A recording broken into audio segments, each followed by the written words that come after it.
The next station on the Midland Main Line was Barnt Green, a junction for the cross-country branch line that served the important Worcestershire town of Redditch and bypassed the Lickey Incline to give a through route to Cheltenham and Gloucester via Evesham and Ashchurch.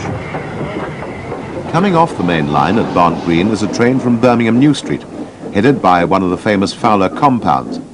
This engine had been especially rostered for the cameras in order to make this film for Railway Roundabout.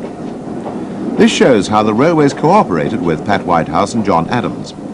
By this time, Railway Roundabout had established itself on television, and British Railways management was realizing the publicity value of a TV program, aimed as it was at both boys and adults.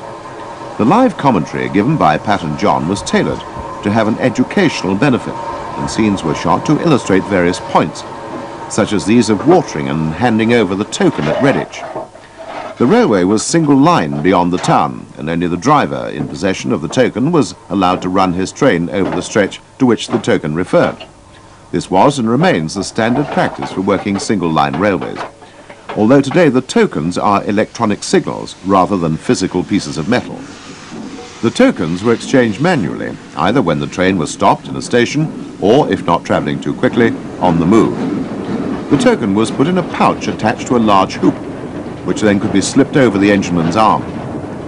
Each section of the railway between signal boxes would have a token or staff inscribed with the names of the section to which it applied. Various methods were adopted to synchronize the tokens with signalling and point work, but the most common took the form of a key, which could be inserted in a mechanical apparatus to unlock the appropriate levers to enable the train to proceed. The system in use here was known as token full block. The locomotive number 41157, built in 1925 by the North British Locomotive Company of Glasgow, was cleaned up for its television stardom and worked the train for 2 days for the cameras. As mentioned earlier, it was built to the design of Sir Henry Fowler, the second LMS chief mechanical engineer, and the design was a development of Johnson & Dealey's Midland compound, first produced in the early 1900s.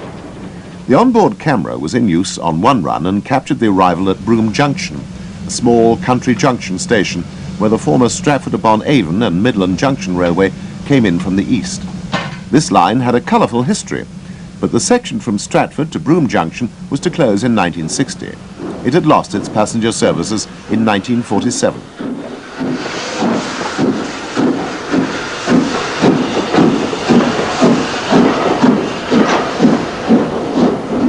The SMJ is seen disappearing behind the compound. Salford Priors was the next station after Broome Junction. Here Pat saw some road rollers rusting quietly away.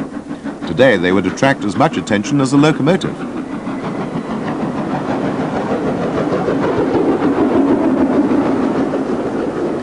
These engines were the first LMS express passenger engines and were soon hopelessly underpowered for the increasingly heavy mainline trains.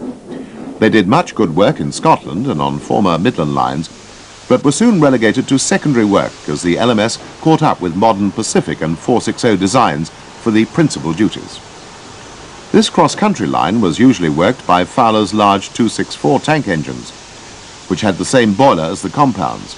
At Evesham, the Great Western's Cotswold line to Worcester, known as the Old Worse and Worse, had its own station to the right of our train.